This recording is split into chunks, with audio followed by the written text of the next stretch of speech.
नमोस्तु सर्वेभ्यः। लगभग जितने भी खट्टे फल होते हैं वो पक करके मीठे हो जाते हैं, वो चाहे संतरा हो, चाहे मौसम्बी हो, चाहे आम हो। लेकिन ये फल जो आप मेरे हाथ में देख रहे हैं ना, ये पकने के बाद भी खट्टा ही रहता है।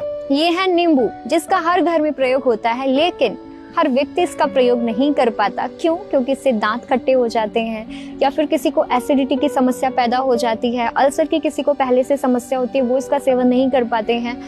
तो भले ही हम फल का सेवन नहीं कर पा रहे हैं, कोई बात नहीं, हम इसके पत्तों का भी वैसे ही सेवन कर सकते हैं। तो नींबू के फल की तरह ही नींबू की जो पत्तियां होती हैं वो भी विटामिन सी का रिच सोर्स होती हैं। और आप सभी जानते हैं कि विटामिन सी हमारे इम्यूनिटी को बूस्ट करता है, हमारी रोग प्रतिरोधक क्षमता को बढ़ाता है। इसके पीछे कारण होता है कि ये हमारी जो व्हाइट ब्लड सेल्स हैं, जो श्वेत रक्त कोशिकाएं हैं, उनको ये इंक्रीज करता है और वही हमारी रोग प्रतिरोधक क्षमता के लिए जिम्मेदार होती हैं। तो बाहर से आने वाले जितने भी संक्रामक रोग हैं, वो चाहे कफ, कोल्ड या फ्लू कुछ भी हो, उन सबसे लड़ने की हमें ताकत देता है। और साथ ही इसकी पत्तियों में एंटीबैक्टीरियल गुण पाए जाते हैं, यानी कि जीवाणुरोधी। तो जो भी दस्त, कब्ज या फिर पेट फूलने की जो समस्या है उसको ये दूर करता है। जिनके पेट में कीड़े होते हैं, जिनको उदर कृमि बोला जाता है, उनको भी ये नष्ट करता है। और साथ ही साथ हमारी बॉडी को डिटॉक्सिफाई करता है, यानी कि जब समय के रहते रहते हमारे अंगों में विषाक्तता इकट्ठी हो जाती है, तो जब हम इसके पेय का सेवन करते हैं तो उसको भी ये एक तरह से विषाक्तता को बाहर निकाल देता है हमारे शरीर से, जिसके लिए हमारी किडनी को और हमारे लीवर को क्लीन करता है और वो अपने फंक्शन को, अपने कार्य को अच्छे से संपादित कर पाते हैं।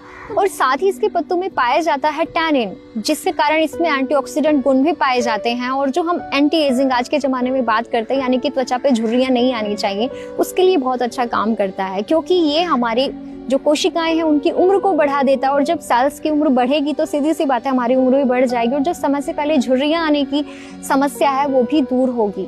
तो बहुत ही गुणकारी ये पौधा है, और पौधे के साथ साथ इसके पत्ते भी इसके फल से कम नहीं हैं। तो यदि हम फल का सेवन नहीं कर पाते हैं तो इसके पत्तों का सेवन करें, लेकिन कैसे?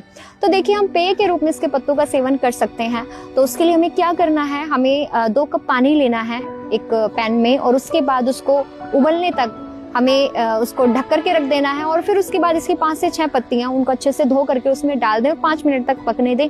जब वो उबल जाए तो उसको छान करके उसमें तो शहद मिला करके पी लें, या फिर मीठा पसंद नहीं है तो सेंधा नमक या काला नमक मिला करके भी सेवन कर सकते हैं। ये हमारे पाचन को बहुत अच्छे से बढ़ा देता है, ये तो आप सभी जानते हैं। और साथ ही जब हम छोटे थे तो हम तो इसकी जो पौधे की जो कलियां होती हैं, फूल की जो कलियां होती हैं, उनको चूसा करते थे, तो बहुत ही अच्छा माउथ फ्रेशनर का वो काम करती हैं। और देखिए, जब हम इसकी पत्तियों को रब करते हैं तो उसमें से बहुत तेज स्मेल आती है, और वो स्मेल हमारे स्ट्रेस लेवल को, यानी कि तनाव के स्तर को कम करती है। और जिनको इंसोम्निया यानी कि नींद न आने की समस्या है, उनको नींद लेकर के भी आती है। तो ये जो गंध होती है, ये हमारे सर दर्द को, माइग्रेन की समस्या को भी दूर करती है। तो उसके लिए हम इसके पत्तों की भाप ले सकते हैं, यानी कि पानी में उनको उबाल करके उससे जो भाप उठती है उसको हम बार बार उसको सूंघें, तो उससे हमारा स्ट्रेस लेवल भी और सर दर्द, जुकाम, खांसी भी ठीक होते हैं।